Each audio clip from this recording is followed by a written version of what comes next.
Hey, this is Matt. Welcome back to the channel, everybody, where I'm going to be sharing with you the results of Floyd Mayweather's beard and hair transplant he has done almost 6 months ago in mid-December 2020. And not only that, we're going to be looking at how it turned out. Was it a good decision or not? What was good and bad about this, as well as his clinic, because we know that he went to Istanbul, Turkey to get this done, but I haven't seen many people online discussing the exact clinic that was responsible for that, and I have some really good proofs as to which clinic that could be. So stay tuned. We are going to be looking at the clinic as well. Before we start, however, this video has been brought to you by GoFiber, which are hair building fibers you can use to mask any thinning, any patchy areas on your scalp to make your hair look thicker and better. So make sure you check out the link in the video description below where you can visit GoFiber, get a free sample of your choice from them and try them out. See if you like them. Hey, welcome back once again. You're watching my hair loss and hair transplant related channel where I talk about these topics all year round. So if you are new, make sure you subscribe to this channel, make sure you like this video, and also join my free Facebook group, Hair Transplant Experiences, with over 2,700 members in the group. So make sure you join it right now, guys. So this is the photo which got a lot of comments online, and he posted it, I guess, several hours or maybe one day after his beard and hair transplant, because you see how fresh it looks pretty much. We can see that his beard was restored on both sides, you know, on the cheeks. His goatee was pretty well preserved, pretty thick looking, his mustache as well, and also, but the area underneath his lower lip was also restored. They did not use the beard follicles from the neck area, which are actually more suitable for beard hair transplant because they are more similar or resemble the beard hair, facial hair, in terms of thickness, in terms of pigmentation, in terms of texture, but he didn't have many, I guess, and that's why they utilized the occipital region on the back of his head, where they extracted hair follicles actually, which are meant to grow on his head, but now they were placed on these yellow areas which I just outlined for you. And this was his natural beard.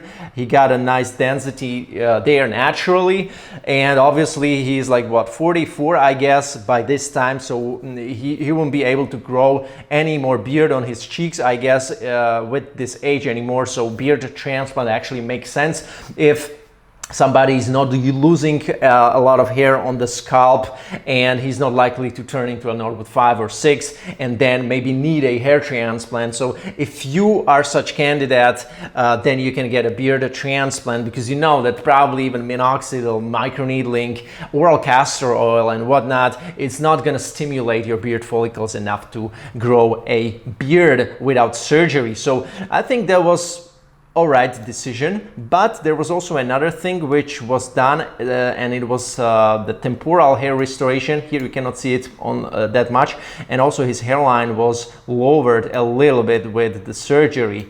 So these areas were all restored. As you can see, we don't see much on the hairline and temples, but I suppose he must have gotten at least couple, maybe 1,000 to 2,000 grafts for the restoration, you know, on the temples and hairline as well. And for the beard, probably another at least 2,500 to 3,000, I suppose. That's how it's looking on the beard. So overall, we're looking at least 4,000 graft hair transplant and beard transplant, in my opinion. Alright guys, before I share with you the clinic in Istanbul he very likely went to, in my opinion, share my arguments and some of the proofs maybe as to why it could be the case, let's take a look at some of his updates after his procedure and how his beard and hair both looked like. So alright guys, so this is about 2.5 months after his beard and hair transplant. We can still see how his beard has a pretty preserved definition on the beard line. Probably it's looking like 10-20% of the transplanted follicles fell out from the beard. It's not as thick looking to me, but most of them are still there. You can see how this area looks more empty here. So probably a shock loss has already started on some areas. But also, if you take a look at the hairline here, you can see the definition, but it's quite empty, especially in this area here. So that's a sign for me that the shock loss must have started for Floyd already by the 2.5-month mark, and that's normal. Obviously, if you get a hair transplant and also beard transplant, although it's more frequent with the hair transplant, it's gonna happen that after the week number 3 and 4, the follicles which were transplanted will start shedding. Okay, you will not lose the follicles, you will just lose the shaft, the hair shaft, and it's gonna look very ugly, because then you lose all the hair that got transplanted on the surface, but underneath the surface, the follicles will be there, will be active, and will start producing new hairs from the month number 3, month number 4. So you can see here how he's wearing hats and caps from this time on, and he should be, because it's been like 2.5 months after his transplant, and you should protect your scalp from sunshine, because you don't want to get like sunburn on your scalp or something, which could really complicate things, you know, after your hair transplant, and you don't want to get like some irritation, worst case, like harm your grafts or do something to your hair transplant. You don't want to do that, and usually doctors suggest to stay away from direct sunlight, you know, as far as your scalp, direct sunlight on the scalp, for at least 5 to 6 months after your hair transplant. Okay, it's very important. You know, he's just wearing a hat, a cap, you know, he's not showing anything, and that's probably, in my opinion, because he must have experienced even more shock loss on his hairline. Probably it's because of that, in my opinion.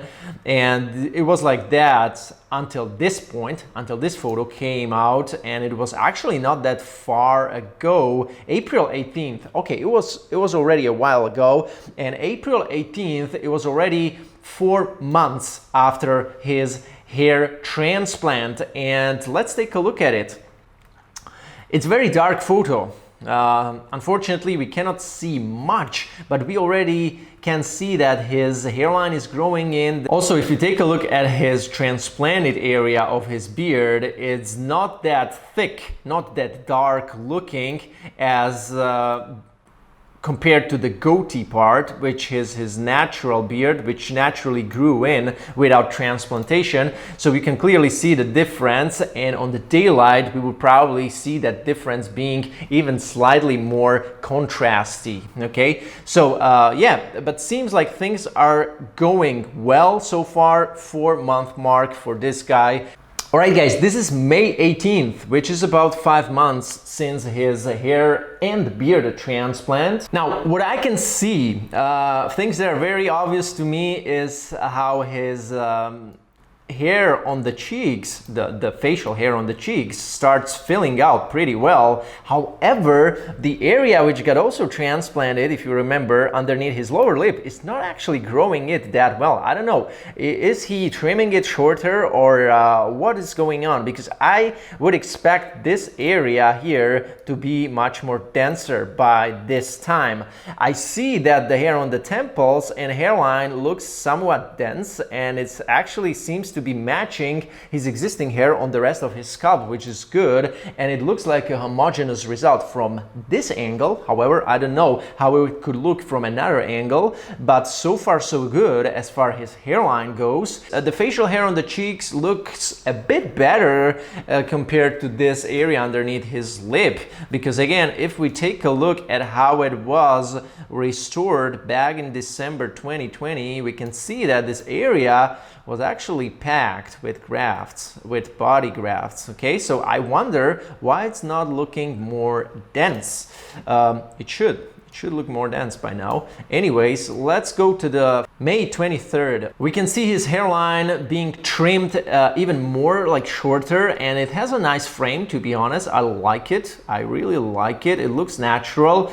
As far as his beard looks all right. It seems like here the area underneath his lower lip is starting to fill a little bit better. Sometimes it can happen if the grafts fall out very late, maybe by the 2nd or 3rd month mark even, then they tend to grow in later. They will not grow in by the 3rd month mark or 4th month mark. They can grow in a bit later. So that can be also the case with him. We also need to find out how many grafts he got. If we don't know that, then this result can actually be pretty shitty. Who knows? Maybe he got 6,000 grafts, removed from his donor. And if that was the case, the result is actually not that dense, in my opinion. So you always have to evaluate how dense or not dense a transplant or beard transplant result is in relation to how many grafts were transplanted, how many follicles were transplanted. All right, so where did Floyd Mayweather have his hair transplant and beard transplant done? Well, many people already know it was in Turkey. Many know it was already in Istanbul, maybe also because of this photo here, which was posted on this guy's Twitter, Poeta1907, who is a guy, or at least his Twitter account. It says Turk, Ataturk, which means like it's in Istanbul pretty much. And he met him like randomly in some shopping mall, because you see some shoes there at the back. And I think it was already after Floyd's hair and beard transplant, because you see that his beard line is already defined, although the photo is very dark and there's a lot of shadows coming on Floyd's face. But I think it was already after it, and many people started to think and discuss which clinic this might have been in Istanbul where Floyd Mayweather went to. So which clinic did Floyd Mayweather go to, in my opinion?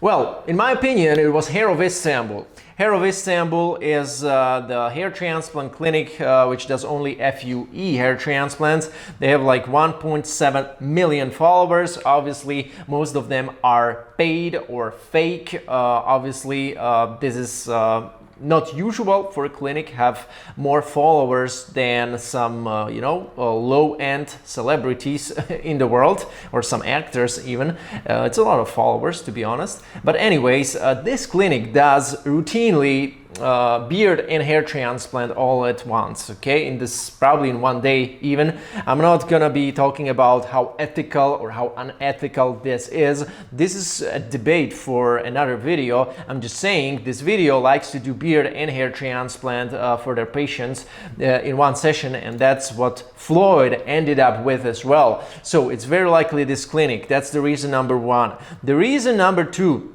if you take a look how the area underneath his lower lip has been filled out, we can see it not only with Floyd, but with other patients who went to Hair of Istanbul, like this guy, for example, like this Caucasian guy. You see, the area underneath the lower lip got filled exactly the same way as it was the case with Floyd. They go pretty high up there, all the way up to the lower lip. That's just their style of restoring the facial hair in this area, I guess. So that would be the reason number two. The reason number three, guys, and now pay attention. If we take a look at the posts of Floyd Mayweather when he does, show his hair and beard, we can see Hair of Istanbul not only liking, but also commenting. Here we can see another comment from Hair of Istanbul where they're like clapping, like applauding him, like probably for the result that he has already by the 5th month mark. We can see they liked the post as well. And here some people are commenting like, this is where he went. Ha ha ha, did you guys do his procedure? They asked the Hair of Istanbul, but Hair of Istanbul didn't reply back. So probably they don't wanna, make it public. I don't know. One more reason why I think Floyd Mayweather went to Hair of Istanbul, because we know he went to Turkey, we know he went to Istanbul. Why would he go to some other clinic than to Hair of Istanbul? Obviously, Hair of Istanbul is not the best clinic in Turkey, but if you are a celebrity, if you are coming from the US, you know nothing about Turkey. You don't know anything about the hair transplant industry, you don't know about the traps, you don't know anything about the black market hair transplants. You just see results which look fairly flashy, and on the surface you see like this clinic has like 2 million followers almost. Like you check some other clinics in Istanbul, you won't find any other one that has more followers. It's very hard to find a clinic with more than, I would say, 50,000 followers, to be honest. And if we go to Social Blade, where you can pretty much find out the history of any account, be it Instagram or YouTube account, or even TikTok and all the other social media stuff, and how they were kind of gaining their subscribers since like the start, you see like some very unusual spikes in their follower numbers, up or down. For example, back in September 18 to 2018, they gained like 200,000 followers in August, but then in September they lost like 90k again. Then they gained 70k and they lost 40k the other month. Then they gained 40, and then another month they lost 7k, another month they lost 70k, then they gained 14, and then they have been stagnating or pretty much losing their followers for many months. Then they lost 50k again. Like, it's definitely not an organic way of pretty much gaining your followers over time as a business or as an influencer. And by organic, I mean that you are not paying for it, you are just posting good content that your followers appreciate, and as a result of that you get more and more followers over time. So this is definitely not the case with Hair of Istanbul. And by the way, in May 2021 we see a spike of 175k followers just out of nowhere, and over the last months or even years it has been just pretty much just stagnating like this on this very straight line. So that's very weird. And people who don't know nothing about Turkey, about the hair transplant details and all the package zones, signs of the safety zones and safe zone clinics for hair transplants, and you can watch my video which I made on the breakdown of Turkish clinics, and it's very accurate to this day. And I also made the Turkish guide on best hair transplant clinics in Turkey, which includes 14 clinics. You can check out my guide on my website. You know that there is so much to be discussed. You know that you cannot just go to a random clinic just because it has almost 2 million followers. It doesn't mean that you will end up with the best result. In fact, I think Floyd Mayweather might have gone lucky as far as his hairline, because he has curly hair, he has afro hair, and this hair usually doesn't require such precision when it comes down to properly placing that graft in a proper angulation to make the transplanted hair properly exit the scalp, as it is with Caucasian hair, with straight hair, because afro hair is curling a lot, and even if the direction during the placement will not be perfect, the result may look really good. The coverage will be great because the hair is curling, and once it starts curling and growing longer, you will not be able to do this as a guy with afro hair, and you won't see these hair strands like that because the hair is curling, okay? But one important thing what afro patients on the other hand have to pay attention to when choosing their hair transplant doctor for FUE is how the clinic or doctor handles the donor area, because donor area on the other hand is the toughest part when doing an afro patient compared to Caucasian patient, because Caucasian patient has straight hair which is much more easier to extract. You can use smaller punch or tinier punch and do relatively low transaction rate, cause relatively low damage still to the grafts. However, by curly hair, afro hair, you need to choose a bigger punch to safely extract that graft, because it's curling unpredictably in the underneath the skin, and the curl of that graft about the surface cannot be just assumed that it's going to be the same underneath the surface. So it's very unpredictable, and that's why patients with afro hair have to be twice as cautious before choosing a reliable clinic for their FUE. Now, is Hair of Istanbul such clinic? that's up for a discussion. In fact, I created a review on Hair of Istanbul several months ago already. It got great reviews from guys who already got that review. It is 1 hour review which goes pretty much in detail what type of results can be expected from Hair of Istanbul, who is the right guy to get a hair transplant done with Hair of Istanbul, what are the things that are good and things that are not so good. So make sure you check out the link in my video description where I'm gonna share it with you, and you can check it out on my website, and if you like it you can get that review and decide whether this is the right clinic for you. It's really helpful, guys. So the last reason why Floyd Mayweather might have gone to Hair of Istanbul and not the other clinic, because again, it has a high social proof on social media, and that's how people, like celebrities, really, they decide based on, social proof. They don't have time to research properly, to dig into all these details, what makes a beard and hair transplant the most natural, how to research the hair transplant doctor the right way. These people don't have time for that unless they don't pay somebody to do the proper research for them. They just, go online, they see the clinic with most followers, with flashy results, and they will just go there. But again, that was just my opinion, guys. Hope you enjoyed this video nonetheless, and comment below what you think about his results so far. If you are new to the channel, make sure you subscribe, like this video, check out my free Facebook group, Hair Transplant Experiences. There are all links will be linked in the description of my video, as well as the video review from Hair of Istanbul, which is like 1 hour long, and I highly suggest it to everybody who is seriously considering this clinic for your hair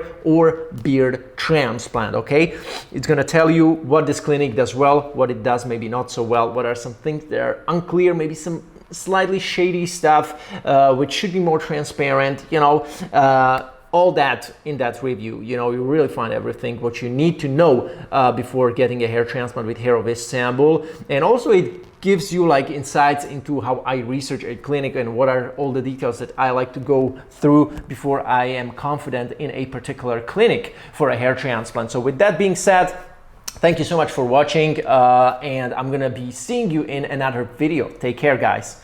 Do you want to have less stress and more success with your hair transplant like many of my clients before you already? Then make sure you apply for this one single call, very important call, which can help you minimize all the possible mistakes you could do throughout your hair transplant research. A call with an expert in this field which can help you maximize the chance of you ending up with a successful hair transplant. If you like that, make sure you swipe up right now and get on a one-on-one call with me.